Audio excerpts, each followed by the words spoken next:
All right, welcome back. Tyson Fury. You know, the other day when I heard and or read about Tyson offering Mr. Anthony Joshua a pretty nice deal and a chance to win a championship back, etc., etc., I thought it was bullshit. It just didn't sound right and seem right. Anthony Joshua, I know you've just lost a fight to Usyk and you're boutless at the moment. And I'd like to give you an opportunity to fight me. You know, this is one of the oldest tricks in the book, and this falls under deception a little bit. So, we know Tyson Fury, man. He seems he's always got to be out there in the media drawing attention to himself while he's not boxing. And we know that right now, this is probably the worst time in Mr. Anthony Joshua's career as a professional boxer. He should be at an all-time low where most likely he's going to need to regroup after the two losses to Usyk. He's going to need some time to get his head together. And I honestly think when and if he do decide to come back, he should maybe stay under the radar a little bit, get some low profile fights, get his confidence back, his technique, work on some boxing before he tempts anything in the upper levels again. Tyson Fury is a character, we all admit. Sometimes he's funny, sometimes he's not. And I do think that Tyson Fury would beat Anthony Joshua very badly in a fight. And Tyson Fury knows this. And like I said earlier, with AJ being at the lowest in his boxing career, this would be one of the best times for Tyson Fury to capitalize on this. But even if it was not so, I think Tyson Fury would beat Anthony Joshua anyway. So with that said, I was kind of surprised that Eddie Hearn and Anthony Joshua seemed to be interested in entertaining this offer from Mr. Tyson Fury. But still, I had my doubts. And I'm going to tell you why.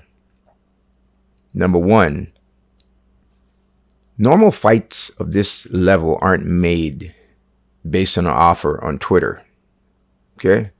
Now we know sometimes fights, the concept of them might start on Twitter. I think Conor Benn and Eubank Jr. was basically created from a Twitter post, but that's a little different. We're talking big boys, heavyweights, things of that nature.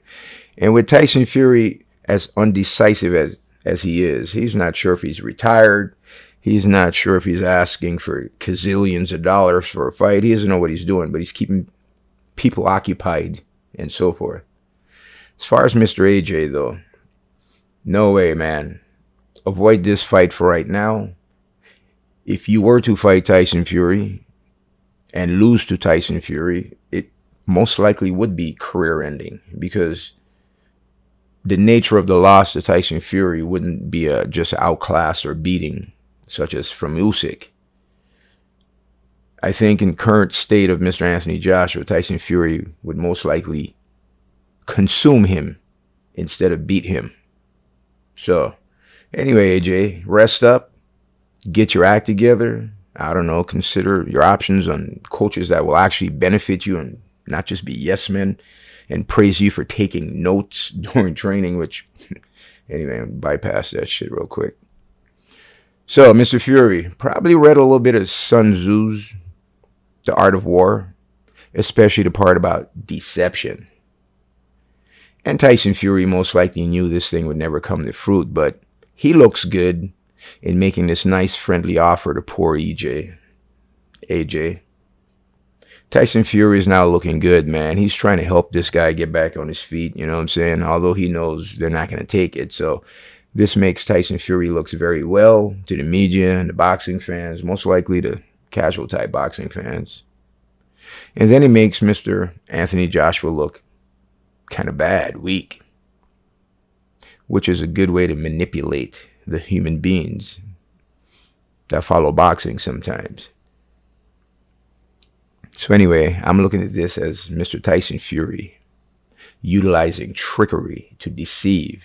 He's coming in deceit, like other characters we know that we've been taught in the world that can't come to you as they are, they have to use the art of deception, trickery, and deceit.